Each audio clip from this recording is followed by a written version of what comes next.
மாப்பிள்ள திடீர்னு குழந்தைய நாய் கடிச்சிருது. நாய் இனத்தையே அழிச்சுன்னு சொல்லி கிளம்பிட்டானுங்கப்பா. ஆமாயா, நான் கூட இப்போ ரோட்ல போறேன், எங்கேயோ எப்போ ஏதோ ஒரு நாய் கடிக்குது. அப்படி பார்த்தா எத்தனையோ ஜெனரேஷன் நாய் இனத்து கூடயே நம்ம வாழ்ந்துட்டு தான் வர்றோம்.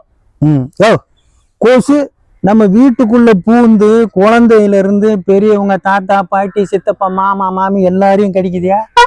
இதுக்காக நீங்க வந்து கொசு ஒழிக்கணும் எவனாவது போராட்டம் பண்றானாயா? ஓ, நாய் கடிக்கு ஊசி இருக்கு, கிராமத்துல மந்திரிச்சு விடுறாங்க. ஆனா சும்மா துண்டு கொசு கடிச்சு சிக்கன் குனியா, மட்டன் குனியா, காடை குனியா, அந்த குனியா, இந்த குனியான்னு ஏகப்பட்ட வியாதி வருதுயா. கொசு கடிச்சு மனுஷனே போய் சேர்ந்துடுறாயா. இப்படி சொல்றிய, இந்த நாய் கடிக்கு சொல்றீங்களே, மனுஷன் நகைக்காகவும் பணத்துக்காகவும் மனுஷனே அடிச்சு காலி பண்றாயா? அப்ப நம்ம மனுஷன் இனத்தை அழிச்சிடலாமா? வாழ்ந்துட்ட இனத்தை அழிக்கிறதா?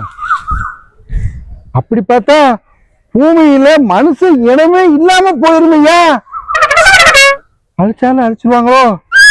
ஆஹா, அதுக்குள்ள நம்ம நல்லா வாழ்ந்தாகணுமே. ஆஹா, தங்கம் எங்க இருக்கிற? தங்கம், நான் வந்துட்டேன் தங்கம், வந்துட்டேன் தங்கம்.